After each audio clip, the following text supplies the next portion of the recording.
Hello everyone. तो आज हम लोग जानने वाले हैं एनटीएससी का एग्ज़ाम पैटर्न।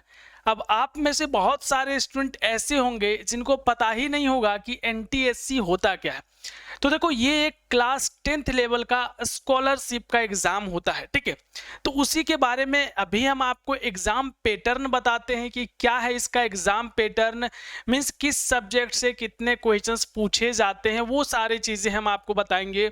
और अगर आपको एनटीएससी के बारे में थोड़ा सा भी नॉलेज नहीं है तो आप कमेंट करके बताना, हम उसके बारे में एक और अलग से वीडियो बना देंगे। इसमें हम लोग डेडिकेटेड हैं इसका एग्ज़ाम पैटर्न को लेकर के, ठीक है। तो चलो हम लोग देखते हैं कि इसका एग्ज़ाम पैटर्न कैसा रहने वाला है, ठीक है। चलो सबसे पहले हम लोग जान लेते हैं ये यहाँ पे आपको दिखेगा कि यहाँ पे जो भी एग्ज़ाम होता है ये दो स्टेज में होता है। एक होता है स्टेज 1 और एक इसके बाद होगा, ये होगा स्टेज 2। दो स्टेज में एग्ज़ाम होता है, ठीक है। अब सर ये दोनों स्टेज में एग्ज़ाम होता कैसे है सर? देखो, ये जो स्टेज 1 होता है ये आपका होता है स्टेट लेवल पे, मीन्स आप जिस स्टेट में हो उस स्टेट में आपका स्टेज 1 एग्ज़ाम होगा।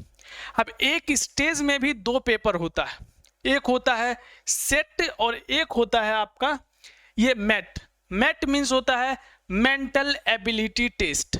मेंटल एबिलिटी टेस्ट ये होता है रीजनिंग टाइप का क्वेश्चंस होता है। और एक होता है सेट जिसमें होता है स्कॉलिस्टिक एप्टीट्यूड टेस्ट, ये होता है आपका दूसरा। दोनों में अगर हम लोग पैटर्न का बात करें तो इसमें भी आपको 100 क्वेश्चंस होते हैं, इसमें भी आपको 100 क्वेश्चंस होते हैं। यहाँ पे जो 100 क्वेश्चंस होते हैं वो सारा आपका रीजनिंग होते हैं, सारा रीजनिंग होते हैं। बट यहाँ पे जो 100 क्वेश्चंस होता है आपका सेट में, ये डिफरेंट सब्जेक्ट से होता है। किससे किससे होता है सर? देखो, एक आपका मैथ्स से होता है, मैथ्स, दूसरा आपका साइंस से होता है और तीसरा आपका एसएसटी से होता है, ठीक है सर। मैथ्स से 20 क्वेश्चंस आपको पूछे जाते हैं, साइंस से 40 क्वेश्चंस पूछे जाते हैं और एसएसटी से भी 40 क्वेश्चंस पूछे जाते हैं। मीन्स टोटल आपको 100 क्वेश्चंस का एमसीक्यू पूछा जाएगा। हर एक क्वेश्चंस 1 मार्क्स का होगा। अब आपके दिमाग में बहुत सारे डाउट होगा, टेंशन नहीं लो, सारा चीज़ें लास्ट में क्लियर करेंगे, ठीक है। जितना भी डाउट हो कि सर ऑफलाइन होगा, ऑनलाइन होगा, कि सर एमसीक्यू होगा, रिटेन होगा, तो ये तो पहले ही बता दे कि एमसीक्यू होगा। एक चीज़ और माइंड में होगा कि सर नेगेटिव मार्किंग भी होता है क्या, तो वो भी बताएंगे, टेंशन नहीं लो, ठीक है। तो ये आपका होता है एसएसटी 40 मार्क्स, साइंस 40 मार्क्स और मैथ्स 20 मार्क्स का, ठीक है। अब ये जो 40 मार्क्स का होता है ये आप मान लो कि 3 सब्जेक्ट है आपका, तो तीनों का मान लो 13 पूछा जाता है, किसी एक में 14 पूछ लिया जाएगा, ठीक है। ऐसे 13 मीन्स इक्वली पूछा जाता है तीनों सब्जेक्ट से, फिजिक्स, केमिस्ट्री, बायो से, ठीक है। यहाँ तक सर ये जो एसएसटी है इसमें इस बार जो पिछले बार जो एग्जाम हुआ था उसमें जो पूछा गया था वो हम बता रहे हैं। उसमें हिस्ट्री जो है वो पूछा गया था 15 क्वेश्चंस, ज्योग्राफी जो है वो पूछा गया था आपका 15 क्वेश्चंस और बाकी जो 10 क्वेश्चंस बचा 5 इकोनॉमिक्स और 5 सिविक्स से। तो इसमें ऐसे 40 पूछा गया था। अब इसमें हो सकता है कि 10 भी सारे से पूछ ले, पिछले साल का ये पैटर्न था। तो पूरे एसएसटी से आपके कितने आते हैं? 40 मार्क्स, ठीक है। ये स्टेज 1 का हो गया। ये स्टेट टू स्टेट वैरी भी कर सकता है, लेकिन मोस्टली स्टेट में ये पैटर्न फॉलो होता है। अब आ जाओ दूसरा। अब सर ये दूसरा स्टेज क्या है सर? देखो, वो जो स्टेज 1 था वो सारे स्टेट अलग अलग लेंगे। अब उसमें से जो स्टूडेंट पास होंगे स्टेज 1 को वो स्टेज 2 देंगे।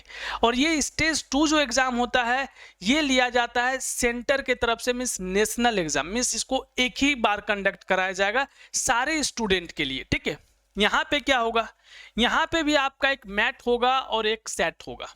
मैट जो है मेंटल एबिलिटी टेस्ट, यहाँ पे अगेन आपको 100 क्वेश्चंस पूछा जाएगा, अगेन 100 एमसीक्यू पूछा जाएगा अगेन। और ये जो है यहाँ पे आपको सेम टू सेम 100 मार्क्स का क्वेश्चंस पूछा जाएगा।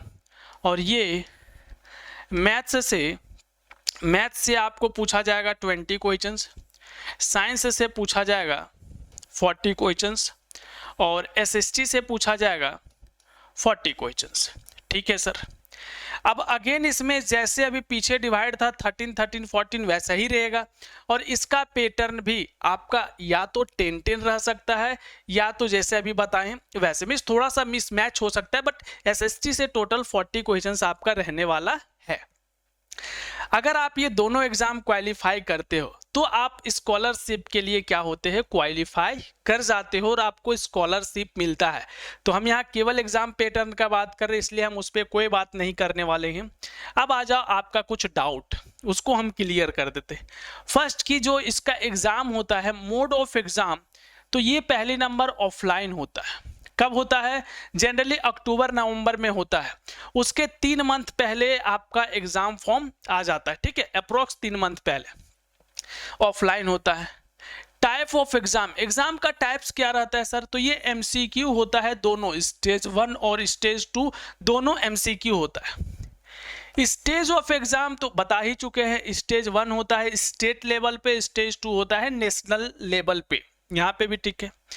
नेगेटिव मार्किंग होता है क्या, तो नहीं, कोई भी नेगेटिव मार्किंग आप लोगों का नहीं होता है। बहुत सारे एग्जाम में होता है कि 4 क्वेश्चन सही बनाए तो ठीक है, बट अगर 4 गलत बनाए तो एक और कट जाएगा, 1 मार्क्स, 1/4 नेगेटिव मार्किंग होता है। बट यहाँ पे कोई भी नेगेटिव मार्किंग नहीं है, इसका मतलब आपको एक भी क्वेश्चन छोड़ करके नहीं आना है, ठीक है। और लास्ट टोटल पेपर कितना होगा, तो टोटल आपका 4 पेपर होगा, स्टेज 1 में 2 पेपर और स्टेज 2 में 2 पेपर, तो टोटल आपका 4 पेपर होगा। इसमें से तो आपका जो दोनों में 100 मीन्स 200 तो आपको मेंटल एबिलिटी ही पूछ लेगा। इसका मतलब सर कि मेंटल एबिलिटी स्ट्रॉन्ग करना होगा हमको। हाँ बिल्कुल, आप अपना जो सिलेबस पढ़ रहे हो उसके साथ साथ NTSC का बुक आता है मेंटल एबिलिटी के लिए, अगर आप लोगों को पता हो तो ठीक है, नहीं तो आप कमेंट करके बताना, हम मेंटल एबिलिटी का कौन सा बेस्ट बुक हो सकता है आप लोगों के लिए, वो हम आपको बता देंगे। तो यहाँ तक चीज़ें आपको समझ में आया कि NTSC क्या है। अब आपके दिमाग में आया कि इसको देने से कोई फायदा भी है। देखो, इसको देने से केवल फायदा ही है, नुकसान नहीं है। पहला चीज़ कैसे, कि अगर आप इसके लिए प्रिपरेशंस करते हो तो अगर एग्जाम नहीं भी निकलता है तो आप बहुत सारा नॉलेज गेन कर लोगे, और अगर एग्जाम निकल जाता है तो आप स्कॉलरशिप के लिए क्वालिफाई हो जाओगे, तो आपको स्कॉलरशिप भी मिल जाएगा। ठीक है, यहाँ तक बात बराबर, वेरी गुड। अब NTSC से रिलेटेड अगर आपके पास और भी कोई डाउट है तो वो चीज़ें आप कमेंट करके बताओ। प्लस अगर आप ये चाहते हो कि सर अपना 10th का प्रिपरेशंस करने के साथ साथ NTSC भी अगर हम प्रिपेयर करना चाहते हैं तो कैसे करें सर, थोड़ा स्ट्रेटजी बता दो सर, कमेंट करो, उस पर भी हम आपके लिए प्रिपरेशंस कैसे करें परफेक्ट तरीके से, ताकि आप इस एग्जाम को क्वालिफाई कर सको, वो भी हम आपको बताएंगे। ठीक है, तो कमेंट करो। आई होप ये वीडियो आपको अच्छा लगा होगा, समझ में आया होगा। अच्छा लगा हो तो नीचे कमेंट करके बताना, चैनल पे न्यू हो सब्सक्राइब करो, बेल आइकन प्रेस करो। चलो मिलते हैं आपसे नेक्स्ट वीडियो में।